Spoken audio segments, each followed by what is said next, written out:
Hello అండి, నమస్తే అందరికీ. ఈరోజు మా ఇంట్లో సాంబార్ మిక్స్ తయారు చేసుకున్నామండి. ఈ సాంబార్ మిక్స్ నేను దేనికోసం తయారు చేశానంటే మా తమ్ముడు కోసం తయారు చేశానండి. తను సింగిల్గా ఉంటాడు, బ్యాచిలర్గా ఉంటాడు, తనకు ఉపయోగపడుద్దని చేశాను. ఈ సాంబార్ మిక్స్ ఒకటి ఉంటే చాలండి, 2 కూరగాయ ముక్కలు ఉంటే అవి వేసేసుకొని చారు చేసేసుకోవచ్చు, అంత బాగుంటుంది. ఇది వర్కింగ్ ఉమెన్స్కి, బ్యాచిలర్స్కి చాలా ఉపయోగపడుతుందండి.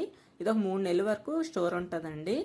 దీనికోసం కావాల్సినవి 1 కప్పు కందిపప్పు, 1 అరకప్పు పెసరపప్పు, 1/2 కప్పు శనగపప్పు, 1/2 కప్పు బియ్యం, ధనియాలు 1 2 స్పూన్స్, ఎండుమిర్చి 10, మిరియాలు 1 స్పూను, మెంతులు 1 స్పూను, జీలకర్ర 1 స్పూను, 2 ఇలాచి, 2 లవంగాలు, ఇంగువ, చింతపండు కొంచెం, కరివేపాకు 2 రెబ్బలు.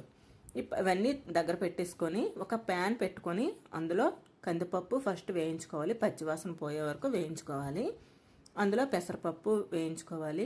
మిగతా పప్పులన్నీ కూడా అందులోనే ఒకటి వేసి వేయించుకోవాలండి. నెక్స్ట్ శనగపప్పు, తర్వాత బియ్యం, ఇవన్నీ వేసి వేయించుకోవాలండి. దోరగా వేయించాలి, మంచి వాసన వచ్చే వరకు వేయించుకోవాలి. ఈ మంచి స్మెల్ వస్తే బాగా వేగితాయండి, చాలా బాగా నిల్వ ఉంటుంది. పొడి బాగా వేయించాలి.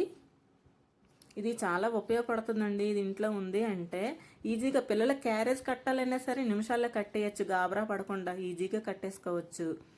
ఇవి వేగిన తర్వాత నీట్గా ఒక ప్లేట్లో తీసి పక్కన పెట్టేసుకోవాలి. ఇప్పుడు చింతపండుని తీసుకొని ఒక ప్యాన్లో డ్రైగా వేయించాలండి. ఆ చింతపండులో చెమ్మ ఉంటుంది కదా, అది పోయే వరకు వేయించుకొని పక్కన పెట్టేసుకోవాలి.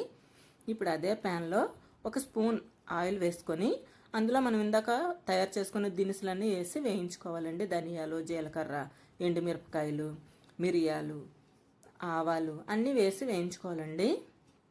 ఇందాక చెప్పిన దినుసులన్నీ వేసి వేయించాలి. కొంచెం బాగా వేగాక అందులో కొద్దిగా 1 స్పూన్ ఆవాలు, 1 స్పూన్ మినప్పప్పు కూడా వేసి వేయించుకోవాలి. అందులోనే కరివేపాకు వేసి వేయించుకోవాలి. ఇది బాగా వేగాలండి. కరివేపాకు పచ్చివాసన పోయే వరకు, పచ్చిగా ఉంటే పొడి పోతుంది కదా, అది కరివేపాకు డ్రై అయ్యే వరకు వేయించుకోవాలి. మంచి కలర్ వస్తుంది, మంచి స్మెల్ కూడా వస్తుందండి. అందులోనే కొంచెం ఇంగువ కూడా వేసి వేయించుకోవాలి. ఇదంతా బాగా వేగిన తర్వాత పక్కన తీసి పెట్టుకోవాలి. పక్కన తీసి పెట్టుకున్న తర్వాత ఈ దినుసులన్నీ కూడా బాగా చల్లబడిపోవాలండి, పూర్తిగా చల్లబడాలి. చల్లబడకుండా మిక్సీలో వేసామంటే ముద్దగా అయిపోతుంది కాబట్టి పూర్తిగా చల్లబడిన తర్వాతే మిక్సీ వేసుకోవాలి. ఇప్పుడు ఒక మిక్సీ జార్ తీసుకొని ఈ దినుసులన్నీ కూడా మిక్సీలో వేసుకోవాలండి. పూర్తిగా చల్లబడిపోయిన తర్వాతే వేయాలి. కొంచెం ఏమైనా వేడిగా ఉన్నా అవి ముద్దగా అయిపోతాయి కాబట్టి పూర్తిగా చల్లబడిన తర్వాత వేయాలి. అందులోనే చింతపండు కూడా వేసి మిక్సీ కొట్టేసుకొని పొడి పక్కన పెట్టేసుకున్నామండి. ఇప్పుడు అదే మిక్సీ జార్లో ఆ పప్పులన్నీ కూడా వేసేసుకొని అందులోనే కొంచెం పసుపు, ఉప్పు, కారం కూడా వేసేసుకొని మిక్సీ పట్టుకోవాలండి. చాలా మెత్తగా అయ్యేలాగా మిక్సీ పట్టాలి. పొడి చూసారా చాలా ఎంత మెత్తగా ఉందో. ఈ 2 పొడులు కూడా కలిపేసి మిక్సీ పట్టేసి ఒక ఎయిర్ టైట్ జార్లో నిల్వ చేసి ఉంచుకోవాలండి. ఇది బయట ఉంటే 3 నెలల పాటు నిల్వ ఉంటుంది, అదే ఫ్రిడ్జ్లో పెట్టుకుంటే 6 మాసాల వరకు ఉంటుంది. ఇప్పుడు ఈ పొడితో ఇంట్లో కూరగాయ ముక్కలు ఏమైనా ఉంటే సాంబార్లో పెట్టేసుకోవచ్చు. లేదు అంటే ఏ కూరగాయ ముక్కలు లేకపోతే చక్కగా పప్పుచారులో చేసేసుకోవచ్చు. మా ఇంట్లో ప్రస్తుతానికైతే కూరగాయ ముక్కలు ఏవీ లేవు కాబట్టి చక్కగా పోపు పెట్టేసుకొని ఇందులో 2 మెంతులు, కొంచెం జీలకర్ర, వెల్లుల్లి రెబ్బలు, కరివేపాకు కొంచెం వేసి బాగా వేయించుకోవాలి.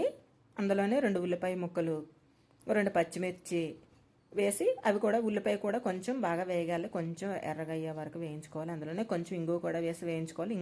నేను ఇంగువ ఎక్కువగా వాడతాను. ఇంగువ వేయడం వల్ల టేస్ట్ బాగుంటుంది, పప్పుచారులకైనా రసంకైనా దేనికైనా సరే.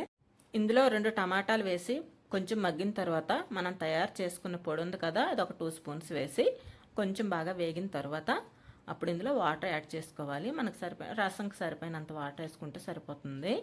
ఇందులో నేను ఏ కూరగాయ ముక్కలు కూడా వేసుకోలేదు, ఓన్లీ వాటర్ వేసి కొంచెం పప్పుచారులా చేసుకుందామని చేశాను. ఇందులో ఏమైనా కూరగాయ ముక్కలు ఉంటే వేసుకుంటే టేస్ట్ ఇంకా బాగుంటుంది. సాంబార్ అచ్చమైన మనం పప్పు ఉడికించి చేసే సాంబార్ లాగే ఉంటుంది, అంత బాగుంటుంది.